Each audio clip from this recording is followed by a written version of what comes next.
Bismillahirrahmanirrahim. Assalamualaikum warahmatullahi wabarakatuh. Alhamdulillah wa kafa wa salamun ala ibadihi alladzina assafa. Asyhadu an la ilaha illallah wahdahu la syarika lah wa asyhadu anna Muhammadan abduhu wa rasuluhu la nabiyya ba'dah. Allahumma salli wa sallim wa barik ala sayyidina Muhammadin wa ala alihi wa sahbihi ajma'in. Amma ba'du. Allahumma aslih ummata Muhammadin sallallahu alaihi wasallam wa farij an ummati Muhammadin sallallahu alaihi wasallam warham ummata Muhammadin sallallahu alaihi wasallam wa ashrafadh nahdatal watani fil alamin bihaqqi Muhammadin sallallahu alaihi wasallam وعمر نهضة الوطن دينية الإسلامية على مذهب أهل السنة والجماعات إلى يوم الدين. قالوا سبحانك لا علم لنا إلا ما علمتنا إنك أنت العليم الحكيم. ربي زدني علما وارزقني فهما. ربي اشرح لي صدري ويسر لي أمري واحلل عقدة من لساني يفقه قولي. Rabbi a'udzu bika min hamazati syayatin wa a'udzu bika rabbi ay yahdurun. Shadaqallahul azim. Segenap kaum muslimin dan muslimat jamaah kami, jamaah Masjid At-Tawabin PKH 2 Blok A yang kami cintai dan kami hormati, hadir di sini alhamdulillah dengan istiqamah dan izin Allah Subhanahu wa taala hadir sesepuh kita, orang tua kita, Bapak Castup. Kita doakan semoga beliau selalu diberikan panjang umur, diberikan kesehatan, diberikan keberkahan dalam menjalani kehidupan di muka bumi ini, juga beserta keluarga besarnya.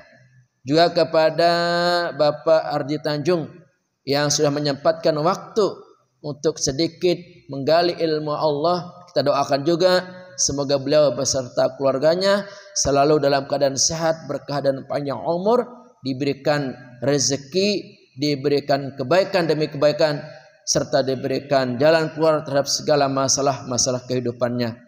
Dan kepada kaum muslimin dan muslimat dimanapun Anda berada yang dapat mendengar dan menjangkau suara kami, tidak lupa dari Masjid At-Tawabin kami doakan semoga semuanya dalam iman dan Islam, istiqamah dalam amal soleh, dan senantiasa dimudahkan, dimurahkan rezekinya oleh Allah Subhanahu wa taala, disehatkan badannya, dipanjangkan umurnya dalam rangka taat patuh beribadah kepadanya.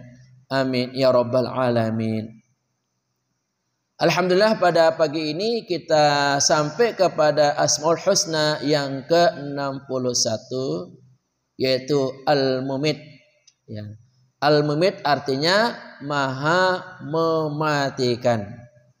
2 minggu yang lalu kita sudah membahas Al-Muhyi, artinya Allah yang maha menghidupkan. Dilanjutkan dengan 61 Al-Mumit, artinya yang maha mematikan. Jaraknya sangat dekat. Al-Muhyi lanjut ke Al-Mumit. Maha menghidupkan langsung ke maha mematikan. Ini artinya apa? Kematian itu demikian singkat di depan mata kita. Andai kata kita belum mati, kita melihat setiap hari ada orang mati. Entah itu keluarga kita, entah itu tetangga kita, entah itu saudara kita atau orang lain yang tidak kita kenal. Demikianlah cepat yang namanya kematian. Kita pun akan mengalami hal yang sama nantinya. Cepat atau lambat kematian itu akan tiba karena Allah itu Al-Mumit, yang maha mematikan. Ini suatu kepastian. Dengan sifat Al-Mumit, Allah maha mematikan, pasti berlaku kepada semua makhluk yang hidup di muka bumi ini, termasuk manusia, akan mengalami suatu kematian karena Allah bersifat maha mematikan. Kalau kita melihat dalam Al-Quran, salah satunya dapat kita jumpai dalam surah Al-Mu'minun, surah yang ke-23 ayat 80. Al-mu'minun itu artinya orang-orang yang beriman. Jumlah ayatnya adalah 118 ayat, berada pada juz ke-18. Ya. Jumlah ayatnya 118, berada pada juz 18 dan termasuk surat yang ke-23. Al-mu'minun itu diambil dari ayat pertama. Qad aflahal mu'minun. Sungguh beruntunglah, bahagialah orang-orang yang beriman.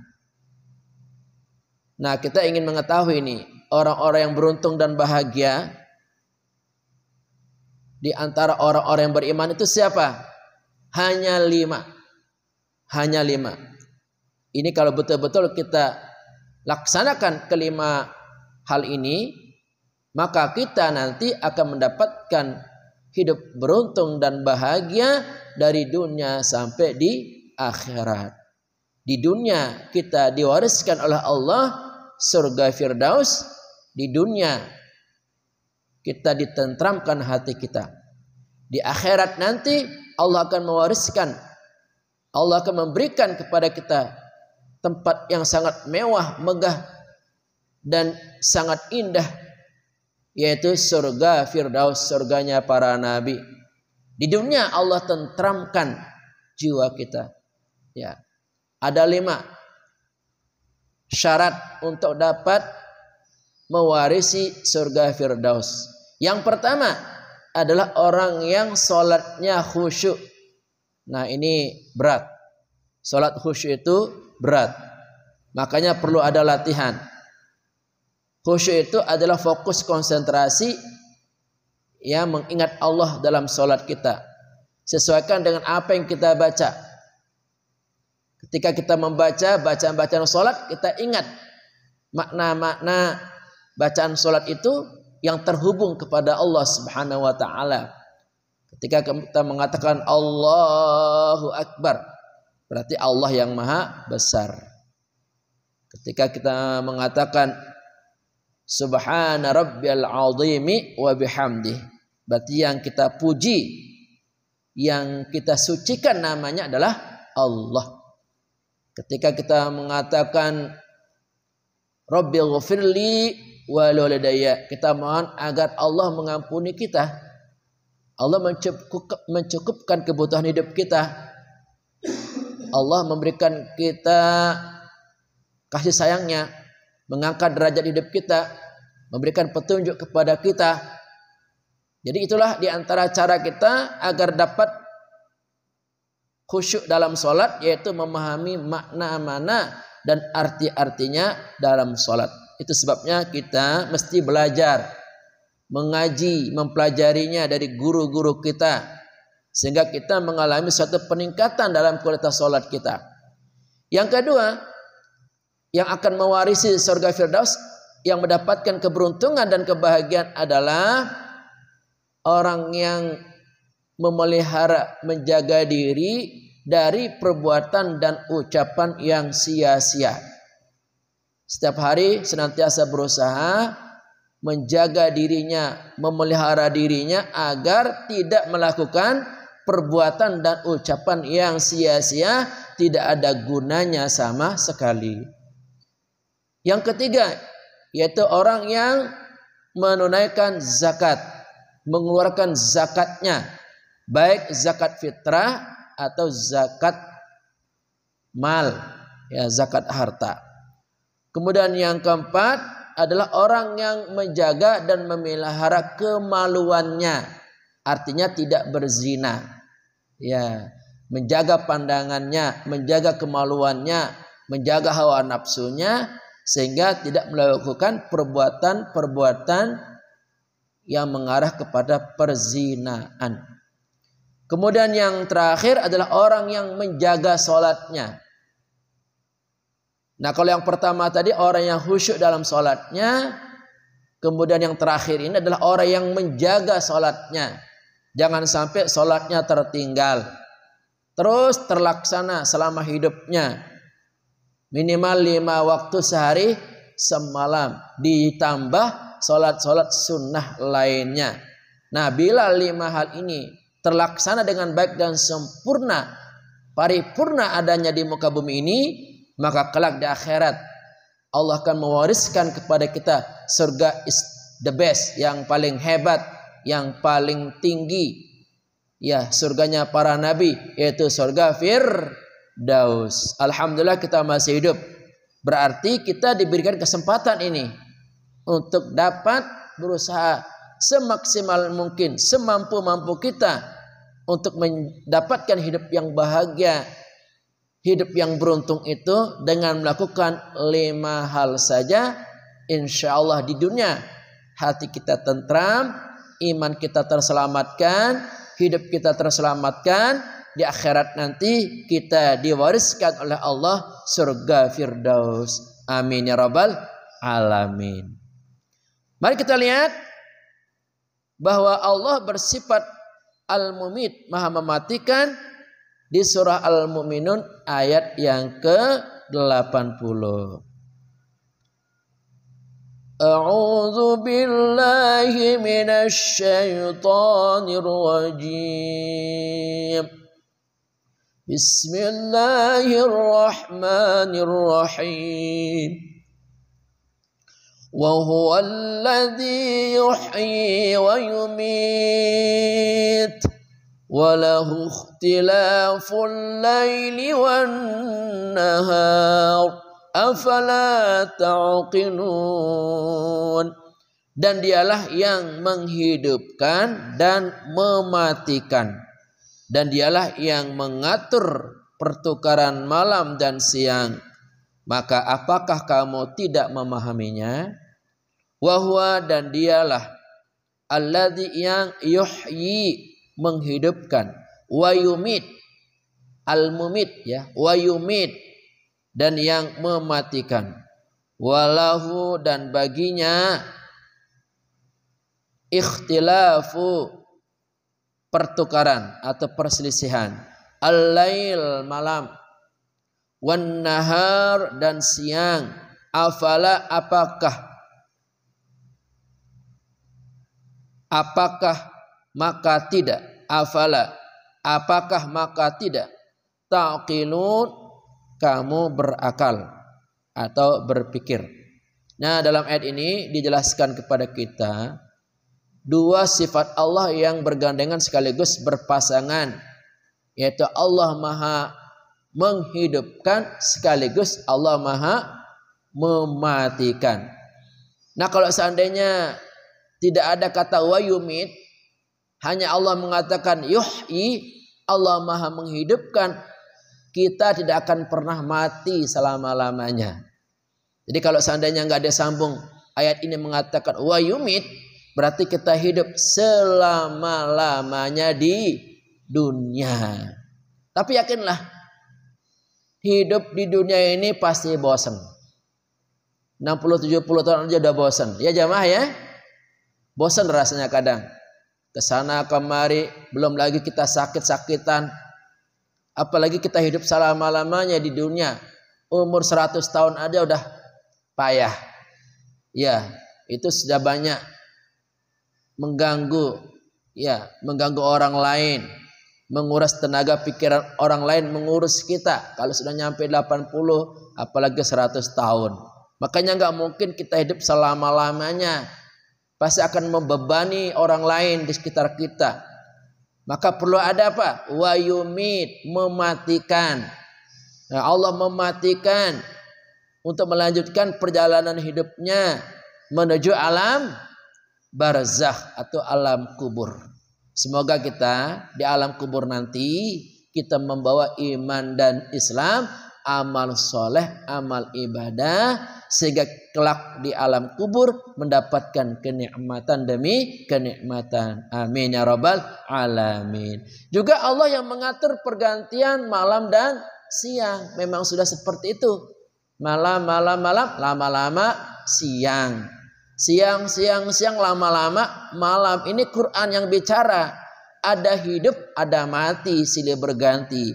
Ada malam, ada siang. Itu semua yang diatur sedemikian rupa oleh Sang Maha Pengatur, yaitu Allah Subhanahu wa Ta'ala. Maka gunakan akal pikirannya. Mengapa kamu enggak berpikir adanya kehidupan, adanya kematian, adanya malam, adanya siang? Mestinya kita berpikir.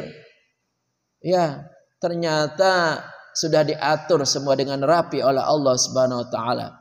Maka orang yang berpikir akan mendapatkan banyak ilmu, akan mendapatkan kesadaran. Tumbuh rasa sadar dalam hati, oh ya sekarang saya hidup ini, tidak lama lagi saya akan mati, mau nggak mau ya. Dari hidup lama-lama akan menjadi mati satu ketika. Pikirkan itu, gunakan kecerdasan akalnya, bahwa kita pun akan mengalami hal yang sama. Orang mati, kita pun akan ikut mati. Siapa yang mematikan? Al-Mumit, Allah yang maha mematikan. Mudah-mudahan kita nanti matinya husnul khatimah. Amin ya rabbal alamin. Salatullah salamullah ala taha Rasulillah. Salatullah salamullah ala yasin habibillah. Al-Mumit maha mematikan semua makhluk yang dihidupkan sesuai ajal yang ditentukan. Itulah akhir dari kehidupan. Salatullah salamullah ala taha Rasulillah. Salatullah salamullah ala yasin habibillah. Al-Mumit artinya Allah yang maha mematikan. Semua makhluk-makhluk yang hidup sekarang ini tinggal menunggu giliran. Allah akan mematikan manusia. Allah akan mematikan hewan. Allah akan mematikan tumbuh-tumbuhan. Makanya jangan heran. Kok tiba-tiba tumbuhan mati ya? Ya kan? Sebelumnya kita melihat rindang, indah, tempat kita berteduh, tiba-tiba kok mati ya? Itulah memang sudah ditentukan oleh Allah yang namanya ajal. Ya, ajal itu artinya batas waktu yang telah ditentukan kematiannya. Maka selesailah perjalanan kehidupannya.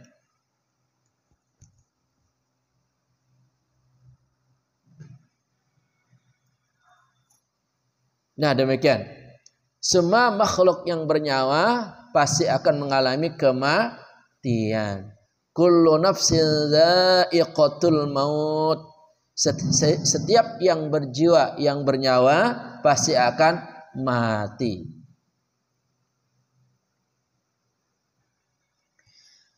Ketika ajal telah ditetapkan, tibalah saat kematian. Tidaklah bisa dimajukan, tidaklah bisa dimundurkan.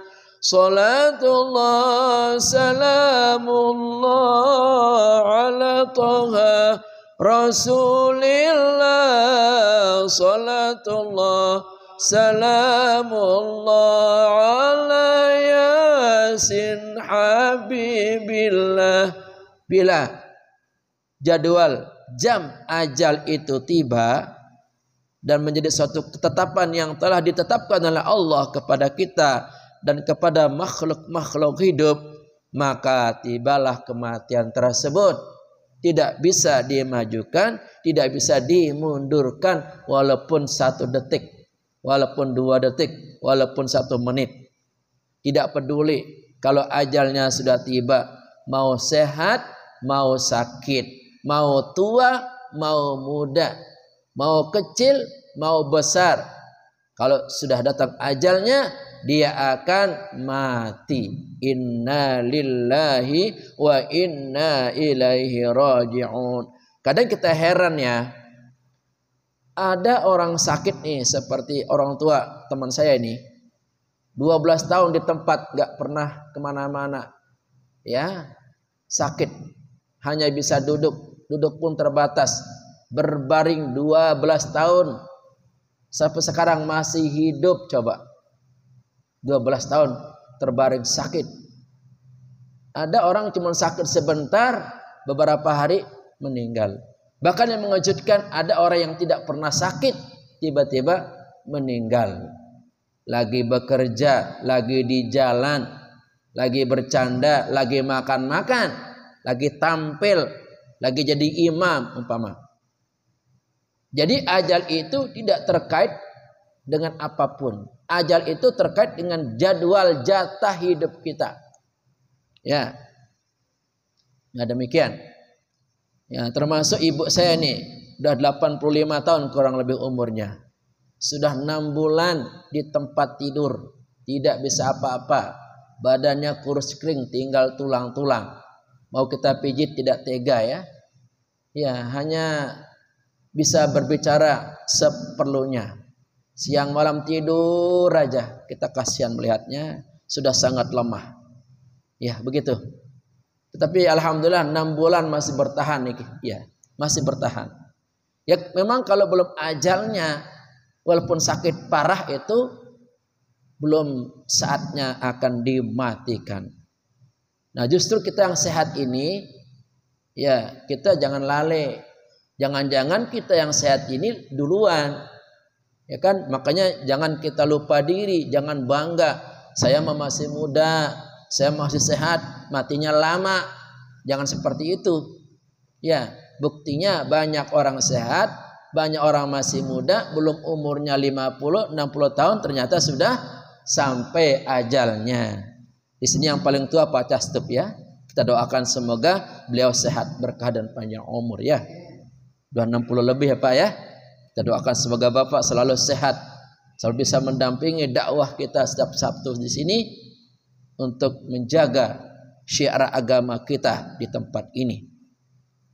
Dan mohon doanya ibu saya di kampung, semoga Allah berikan kekuatan dan kesabaran serta keikhlasan dalam menerima ujian cobaan penyakitnya ini.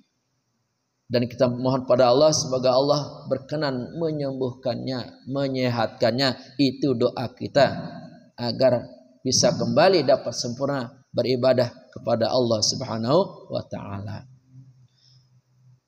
Di dalam kematian itu ada banyak istilah ya, ada istilah mati, ada istilah ajal, ada istilah wafat, ada istilah raji'un. Ya, itu beda-beda. Nah, kalau mati itu keluarnya nyawa dari ruh, sudah nggak ada nyawa lagi, namanya mati. Oh, dia udah mati ya, berarti nyawanya sudah tidak ada, sudah keluar dari jasadnya. Ada lagi yang disebut dengan wafat. Wafat itu artinya sempurna rezekinya. Ya sudah habis itu. Walaupun sakit parah, bertahun-tahun di tempat tidur, kalau belum sempurna rezekinya dia tidak akan mati. Ya kan? Pasti ada saja rezekinya itu. Walaupun gak kerja, sakit parah, ya kalau belum sempurna rezekinya, maka dia belum akan mati. Jadi wafat itu artinya sudah sempurna rezekinya diantar oleh malaikat Mikail, tidak ada rezekinya lagi, sudah habis itu, nggak ada. Tetapi selama ada rezekinya, walaupun dia sudah tua renta, sakit-sakitan, ya maka tidak akan mati-mati. Kecuali nanti sudah sempurna rezekinya, tidak ada lagi kiriman dari malaikat Mikail, baik bentuknya makanan atau minuman, maka dia akan mati, yang disebut dengan wafat. Ya, ada yang disebut dengan ajal. Ajal itu artinya waktu terjadinya kematian. Jam berapa, hari apa, di mana, seperti apa, itu namanya ajal. Jadi ajal itu ada jadwal, jam, saat-saat tibanya kematian. Ada lagi roji'un. Roji'un artinya kembali. Kita berasal dari Allah, kita kembali kepada Allah. Itulah artinya raji'un. Sebelum datang kematian, sakaratul maut mengerikan. Nyawa dicabut penuh kelembutan atau dicabut penuh kekerasan. Salatullah salamullah ala Taha Rasulillah. Salatullah salamullah ala Yasin Habibillah. Nah, sebelum kematian itu tiba, ada proses namanya sakaratul maut. Sakaratul maut itu peristiwa dicabutnya nyawa. Saat dicabutnya nyawa dari ujung kaki sampai ke ujung rambut sampai di kepala, itulah yang namanya sakaratul maut. Nah, sakaratul maut ini ya keadaannya ada dua, ya, yaitu tercabutnya dengan lemah lembut atau tercabutnya dengan sangat keras. Ya, sangat keras sekali. Oleh malaikat siapa? Malaikat Israil. Jadi sakaratul maut itu adalah peristiwa terakhir, ujian iman terakhir. Pada saat sekarat itu, sebelum nyawa nyampe di tenggorokan, apakah mulut kita mampu mengucapkan kalimat La ilaha illallah? Dan ini pasti, ya, nanti orang yang ada di sekitar kita, keluarga besar kita mungkin, anak-anak kita mungkin menuntun kita dengan kalimat tauhid ini. Terus dibacakan di telinga kita, La ilaha illallah, La ilaha illallah, kita bisikan di telinganya. Ayo Bapak Ibu, ucapkan kalimat tauhid ini. La ilaha illallah, La ilaha illallah. Ternyata tidak semua mampu mengucapkan kalimat itu. Padahal kalimat itu sangat mudah diucapkan ketika masih hidup. Ya, kenapa demikian sulit mulutnya mengucapkan kalimat tauhid? Karena selama hidup di dunia asik dengan dunianya, sibuk dengan dunianya, lupa dengan perintah agama, lupa tentang adanya kematian, lupa tentang adanya siksa kubur, lupa tentang adanya hari kebangkitan, lupa tentang adanya siksa di neraka nanti. Kalau kita selama di dunia lupa diri, mabuk dengan dunia ini, nggak peduli terhadap ibadah, sholat ditinggal, ngaji tidak mau, berbuat keburukan demi keburukan, maka akan sulit mulut kita nanti saat kita sakaratul maut mengucapkan kalimat La ilaha illallah. Oleh karena itu jamaah sekalian, ayo sama-sama kita mempersiapkan diri menyongsong kematian yang husnul khatimah. Dari sekarang kita sibukkan diri kita dalam mendekatkan diri kita kepada Allah. Jangan tinggalkan sholat jamaahnya, jangan tinggalkan ngajinya, jaga akhlaknya, semangat untuk beribadah kepada Allah, bertobat memohon ampun kepada Allah, sehingga nanti nyawa kita dikeluarkan, dicabut oleh malaikat Israel dengan cara lemah lembut. Alangkah menderita, alangkah tersiksanya, kata Nabi, bagaikan dibacok 300 kali bacokan pedang. Ya, itulah sakitnya orang yang sakaratul maut. Bagi mereka yang mati dalam keadaan kafir, mati dalam keadaan membawa dosa, tidak ada sedikit pun prestasi amal soleh, amal ibadahnya. Orang yang seperti ini nanti matinya su'ul khatimah, dicabut nyawa dalam keadaan keras, sekeras-kerasnya, sekecang-kencangnya, bahkan dipelototin, dibentak-bentak oleh malaikat Israel. Ya, tidak ada sopan-sopannya, tidak ada baik-baiknya mencabut nyawa orang yang durhaka kepada Allah Subhanahu wa ta'ala. Makanya kita mohon kepada Allah nih habis salat, Allahumma hawwin alaina fi sakaratil maut. Ya Allah, mudahkan saya dalam proses sakaratul maut. Mudahkan kematian itu ya Allah. Jangan sampai mati saya tersiksa ya Allah. Jangan sampai nyawa saya tercabut dengan cara yang sangat keras ya Allah.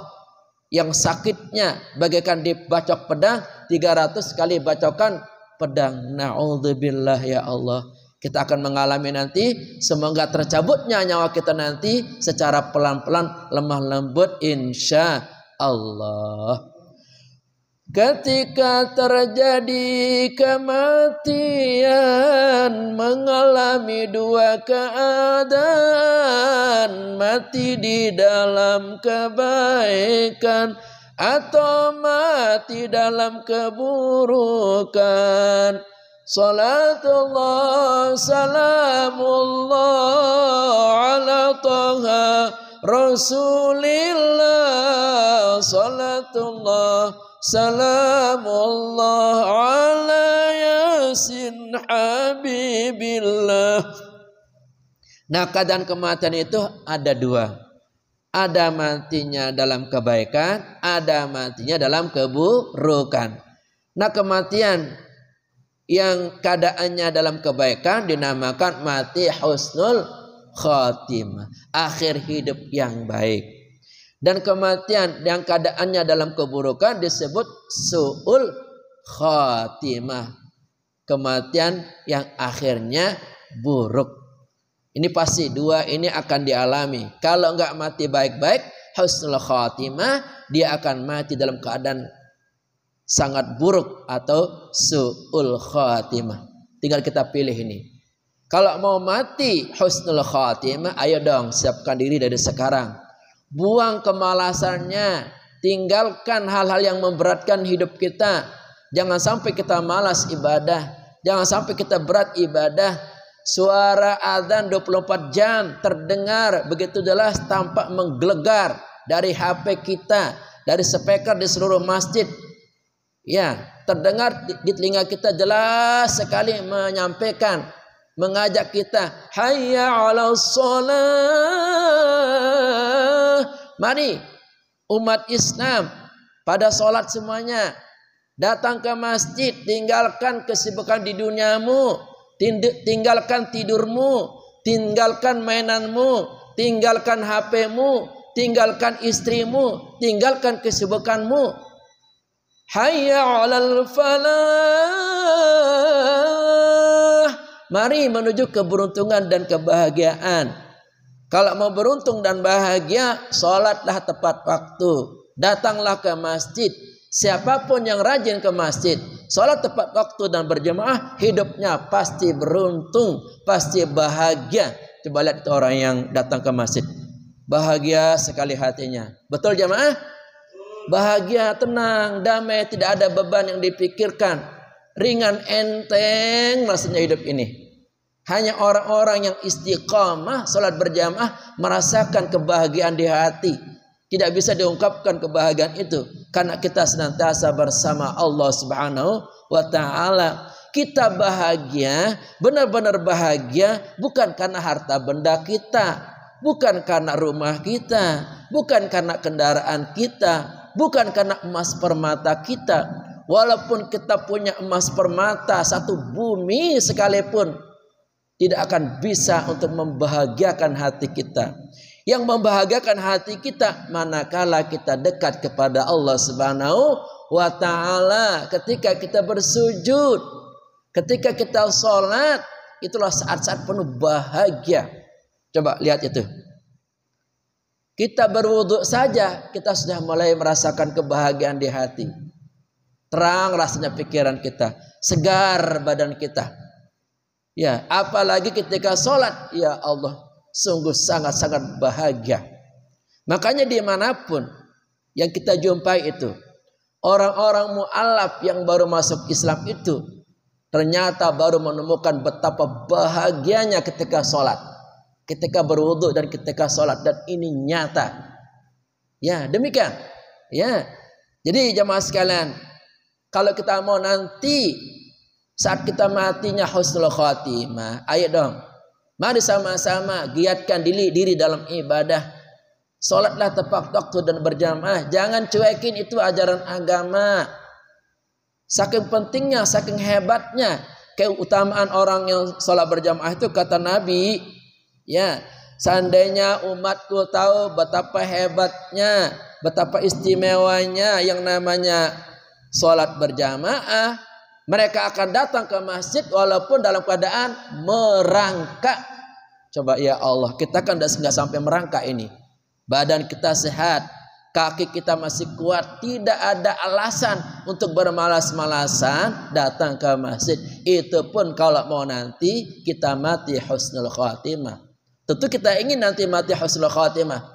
Ayo sama-sama sempatkan, luangkan waktu kita untuk sholat berjamaah di masjid. Dan tidak ada yang mengganggu kesibukan hidup kita. Karena pada saat-saat itu Allah letakkan kewajiban sholat itu tidak mengganggu aktivitas kehidupan manusia. Subuh-subuh pagi-pagi orang belum berangkat, ya kan? Siang zuhur udah capek istirahat dulu. Asar udah pada pulang kerja.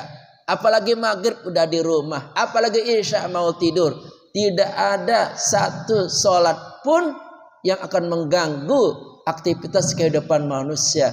Hanya orang-orang yang malaslah yang teganya meninggalkan sholat itu. Tetapi bagi orang yang semangat dalam iman dan Islam dan rindu ingin bertemu Allah, mati dalam keadaan husnul khatimah, nanti akan berjuang mati-matian apapun yang terjadi untuk senantiasa sholat berjamaah di masjid sampai akhir kematian kita. Amin ya rabbal alamin. Terakhir, sebelum datang kematian, mari lakukan persiapan, berbuat amal kebaikan, jauhilah kemaksiatan. Salatullah salamullah ala Taha Rasulillah. Salatullah salamullah ala Yasin Habibillah. Karena kematian itu pasti tiba, cepat atau lambat kita akan alami ini. Bagi kita yang masih hidup, maka lakukanlah persiapan demi persiapan. Apa persiapan kita? Beramal soleh, beramal baik, beramal soleh setiap hari. Jangan sampai kita lewatkan ini. Ya, kehidupan kita ini jangan sampai kosong dari amal soleh, dari amal kebaikan. Jadikan apapun yang kita lakukan, apapun yang kita ucapkan, apapun yang kita pikirkan menjadi amal kebaikan kita. Maka dahului dengan bismillahirrahmanirrahim. Ucapkan dengan tulus, ya, niatkan untuk ibadah kepada Allah Subhanahu wa taala. Kita pegang HP, membuka hal-hal yang baik, situs-situs yang baik-baik, bismillahirrahmanirrahim, niatkan untuk ibadah, mencari informasi, berita dan ilmu-ilmu yang bermanfaat. Kita kerja mencari nafkah, ucapkan bismillahirrahmanirrahim, niatkan untuk ibadah. Kita melayani suami, ya, ibu-ibu melayani suami, baca bismillahirrahmanirrahim, niatkan untuk ibadah. Nyapu-nyapu, beres-beres di rumah, kerjakan, awali dengan bismillahirrahmanirrahim, niatkan untuk ibadah. Nah, kalau semua didahului dengan bismillah, dilaksanakan dengan tulus ikhlas karena Allah, kemudian niatnya untuk ibadah, maka semua ini akan menjadi amal kebaikan, akan menjadi amal soleh. Jadi amal soleh itu sangat luas, tidak terbatas. Amal soleh itu bukan hanya baca Quran, bukan hanya sholat, bukan hanya zikir. Semua yang kita lakukan, semua yang kita ucapkan, asalkan diniatkan karena Allah, didahului oleh bismillah, niatnya untuk ibadah, maka semua ini akan menjadi amal soleh yang mendatangkan pahala yang besar. Nah, ketika kita nanti ajal tiba, karena sehari-hari kita penuh dengan prestasi amal soleh, amal kebaikan, maka kita akan disambut oleh Allah di surganya nanti. disambut oleh para malaikat. Apa kata malaikat? Salamun alaikum tibtum fadkhuluha khalidin. Ya. Apa kata malaikat? Selamat datang Anda di tempat yang sangat indah dan istimewa ini. Di surga kalian masuk selama-lamanya, tinggal di sini. Allah menyambut kita, para malaikat menyambut kita. Ya. Kemudian para nabi menyambut kita. Ya, dengan penuh ramah dan luar biasa. Itu adalah karena prestasi amal soleh, amal kebaikan yang telah kita lakukan selama di dunia. Dan jauhilah kemaksiatan. Maksudnya perilaku durhaka, mengingkari ajaran agama, tinggalkan itu. Jangan suka menyakiti saudara-saudaranya. Jangan suka menyakiti istri, menyakiti anak-anaknya, menyakiti tetangga-tetangganya, menyakiti pimpinan-pimpinannya, menyakiti anak buahnya. Tinggalkan itu, jauhi. Itu artinya maksiat. Segala bentuk sifat yang mendurhakai dan mengingkari ajaran-ajaran agama itu disebut dengan maksiat. Insyaallah jamaah sekalian, kalau kita sibuk dengan amal soleh, kita betul-betul menjaga diri dengan amal-amal soleh kita. Kita isi waktu kita dengan amal-amal soleh. Kemudian kita tinggalkan, kita jauhi segala kemaksiatan, segala kedurhakaan.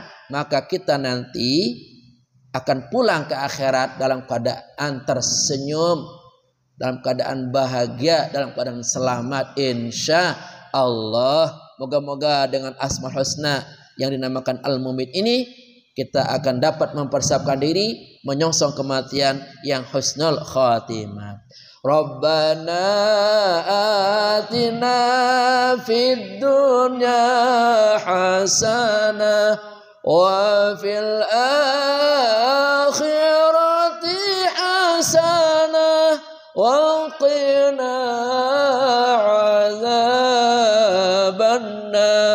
Rabbana atina fid dunya hasanah wa fil akhirati hasanah wa qina adzabannar. Rabbana atina fid dunya hasanah wa fil akhirati hasanah wa qina adzabannar. Kafaratul majlis. Subhanakallahumma bihamdika asyhadu an la ilaha illa anta astaghfiruka wa atubu ilaik. Wallahul muwaffiq wal hadi ila sabilir rasyad. Wassalamualaikum warahmatullahi wabarakatuh.